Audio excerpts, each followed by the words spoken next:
Olá, muito prazer, me chamo Ludmila, seja muito bem-vindo a mais um dia do nosso plano de leitura da Bíblia.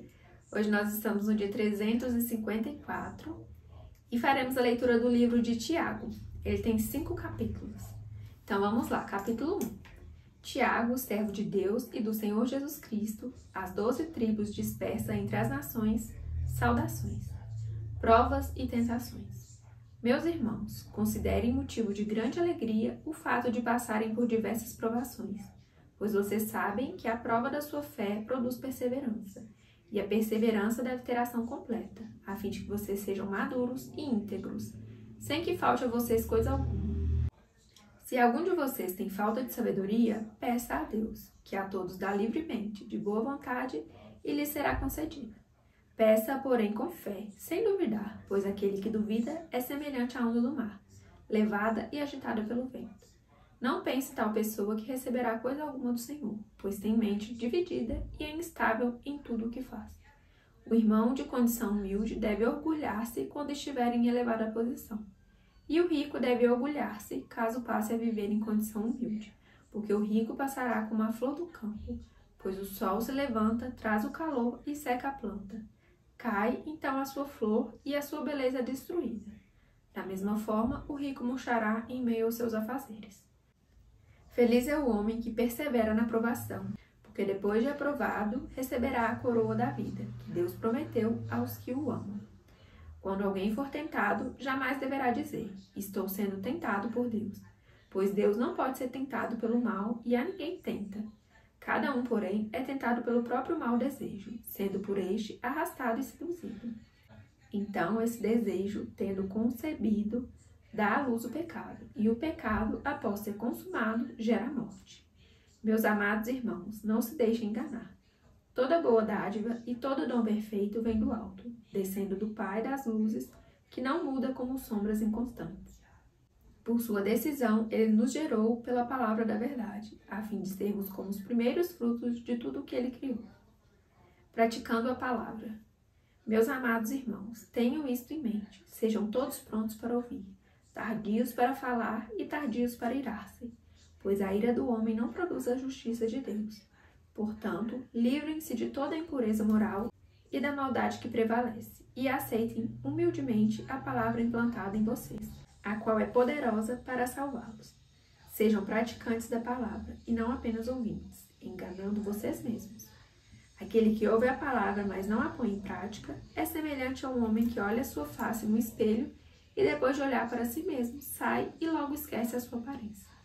Mas o homem que observa atentamente a lei perfeita, que traz a liberdade e persevera na prática dessa lei, não esquecendo o que ouviu, mas praticando, será feliz naquilo que fizer. Se alguém se considera religioso, mas não refreia a sua língua, engana-se a si mesmo. Sua religião não tem valor algum. A religião que Deus, o nosso Pai, aceita como pura e imaculada é esta: cuidar dos órfãos e das viúvas em suas dificuldades e não se deixar corromper pelo mundo. Capítulo 2. Proibida a acepção de pessoas. Meus irmãos, como crentes em nosso glorioso Senhor Jesus Cristo, não façam diferença entre as pessoas, tratando-as com parcialidade. Suponham que, na reunião de vocês, entre um homem com anel de ouro e roupas finas, e também entre um pobre com roupas velhas e sujas. Se vocês derem atenção especial ao homem que está vestido com roupas finas e disserem, aqui está um lugar apropriado para o Senhor, mas disserem ao pobre, você fique em pé ali, ou sente-se no chão, junto ao estrado onde põe os meus pés, não estarão fazendo discriminação, fazendo julgamento com critérios errados? Ouçam, meus amados irmãos, não escolheu Deus os que são pobres aos olhos do mundo para serem ricos em fé e herdarem o reino que ele prometeu aos que o amam? Mas vocês têm desprezado o pobre. Não são os ricos que oprimem vocês? Não são eles os que os arrastam para os tribunais? Não são eles que difamam o bom nome que sobre vocês foi invocado? Se vocês de fato obedecerem à lei do reino encontrada na Escritura que diz, ame o seu próximo como a si mesmo, estarão agindo corretamente. Mas se tratarem os outros com parcialidade, estarão cometendo pecado e serão condenados pela lei como transgressores. Pois quem obedece a toda a lei, mas tropeça em apenas um ponto, torna-se culpado de quebrá-la inteiramente. Pois aquele que disse, não adulterarás, também disse, não matarás. Se você não comete adultério, mas comete assassinato, torna-se transgressor da lei. Falem e ajam como quem vai ser julgado pela lei da liberdade, porque será exercido juízo sem misericórdia sobre quem não foi misericordioso. A misericórdia triunfa sobre o juízo. Fé e obras. De que adianta, meus irmãos, alguém dizer que tem fé se não tem obras? Acaso a fé pode salvá-lo? Se um irmão ou irmã estiver necessitado de roupas e de alimento de cada dia, e um de vocês lhe disser, vá em paz, aqueça-se e alimente-se até satisfazer-se, sem porém lhe dar nada, de que adianta isso? Assim também a fé por si só, se não for acompanhada de obras, está morta. Mas alguém dirá, você tem fé, eu tenho obras. Mostre-me a sua fé sem obras, e eu mostrarei a minha fé pelas obras. Você crê que existe um só Deus? Muito bem. Até mesmo os demônios creem e tremem. Insensato, quer certificar-se de que a fé sem obras é inútil? Não foi Abraão, nosso antepassado, justificado por obras quando ofereceu seu filho Isaque sobre o altar? Você pode ver que tanto a fé como as obras estavam atuando juntas, e a fé foi aperfeiçoada pelas obras.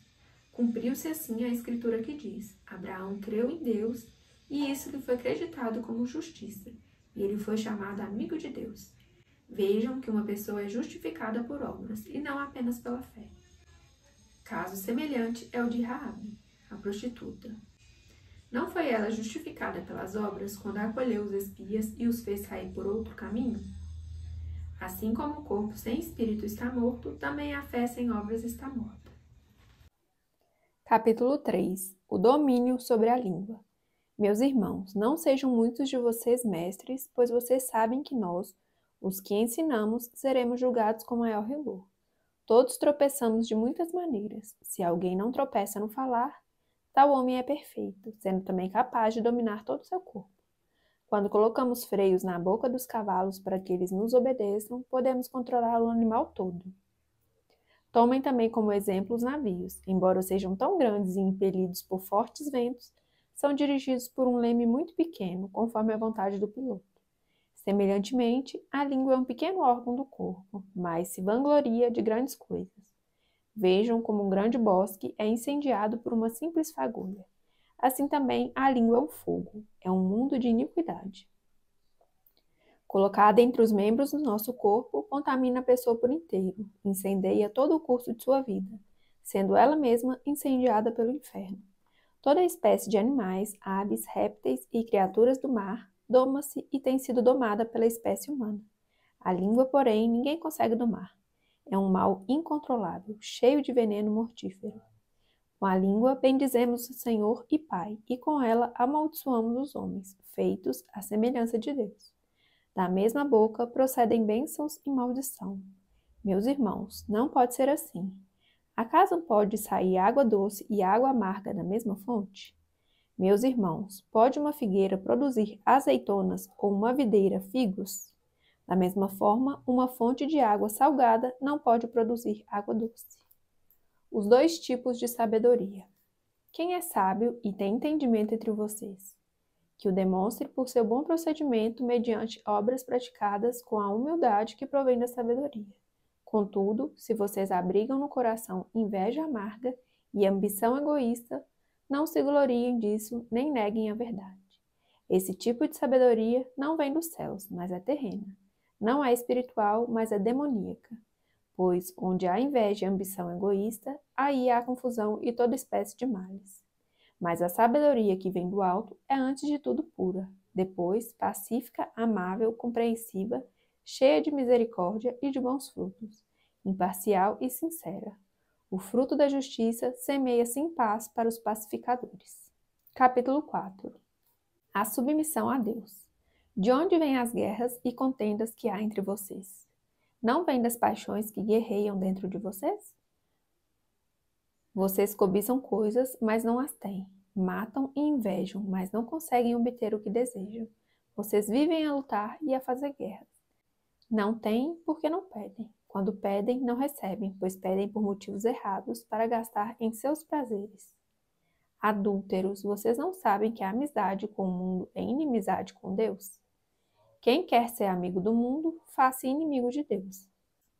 Ou vocês acham que é sem razão que a Escritura diz que o Espírito que Ele fez habitar em nós tem fortes ciúmes, mas Ele nos concede graça maior.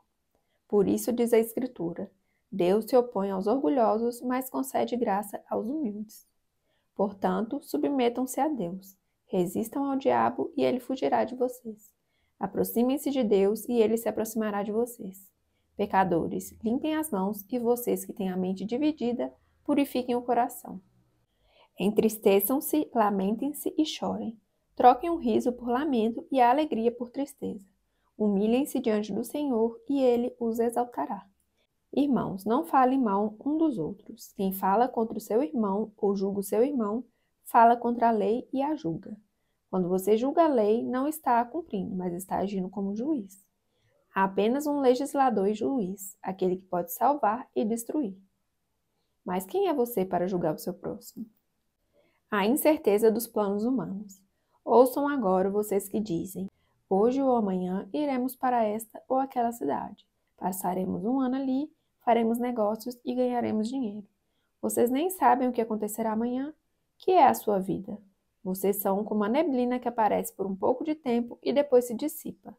Em vez disso, deveriam dizer, se o Senhor quiser, viveremos e faremos isto ou aquilo. Agora, porém, vocês se vangloriam das suas pretensões. Toda vanglória como esta é maligna. Portanto, pensem nisto. Quem sabe que deve fazer o bem e não o faz, comete pecado. Capítulo 5. Advertência aos ricos opressores. Ouçam agora vocês, ricos, chorem e lamentem-se tendo em vista a desgraça que virá sobre vocês. A riqueza de vocês apodreceu e as traças corroeram as suas roupas. O ouro e a prata de vocês enferrujaram, e a ferrugem deles testemunhará contra vocês e como fogo devorará a sua carne. Vocês acumularam bens nesses últimos dias. Vejam o salário dos trabalhadores que ceifaram seus campos e que vocês retiveram com fraude, está clamando contra vocês. O lamento dos ceifeiros chegou aos ouvidos do Senhor dos Exércitos. Vocês viveram luxuosamente na terra, desfrutando prazeres e fartaram-se de comida em dia de abate. Vocês têm condenado e matado o justo, sem que ele ofereça resistência. Paciência nos sofrimentos. Portanto, irmãos, sejam pacientes até a vinda do Senhor. Vejam como o agricultor aguarda que a terra produza a preciosa colheita e como espera com paciência até virem as chuvas do outono e da primavera. Sejam também pacientes e fortaleçam o seu coração, pois a vinda do Senhor está próxima. Irmãos, não se queixem um dos outros, para que não sejam julgados. O juiz já está às portas. Irmãos, tenham os profetas que falaram em nome do Senhor, como exemplo de paciência diante do sofrimento. Como vocês sabem, nós consideramos felizes aqueles que mostraram perseverança. Vocês ouviram falar sobre a perseverança de Jó e viram o fim que o Senhor lhe proporcionou. O Senhor é cheio de compaixão e misericórdia. Sobretudo, meus irmãos, não jurem nem pelo céu, nem pela terra, nem por qualquer outra coisa. Seja o sim de vocês sim e o não, não, para que não caiam em condenação. A oração da fé. Entre vocês há alguém que está sofrendo? Que ele ore. Há alguém que se sente feliz? Que ele cante louvores. Entre vocês há alguém que está doente? Que ele mande chamar os presbíteros da igreja para que estes orem sobre ele e o unjam com óleo em nome do Senhor. A oração feita com fé curará o doente, o Senhor o levantará. E se houver cometido pecados, ele será perdoado. Portanto, confessem os seus pecados uns aos outros e orem um pelos outros para serem curados. A oração de um justo é poderosa e eficaz. Elias era humano como nós. Ele orou fervorosamente para que não chovesse, e não choveu, sobre a terra durante 3 anos e meio. Orou outra vez, e os céus enviaram chuva, e a terra produziu os seus frutos. Meus irmãos, se algum de vocês se desviar da verdade, e alguém o trouxer de volta, lembrem-se disto. Quem converte um pecador do erro do seu caminho, salvará a vida dessa pessoa e fará que muitíssimos pecados sejam perdoados. Finalizamos então hoje o livro de Tiago, finalizamos a leitura do dia. Muito obrigada pela sua companhia, fique com Deus e até amanhã. Tchau, tchau.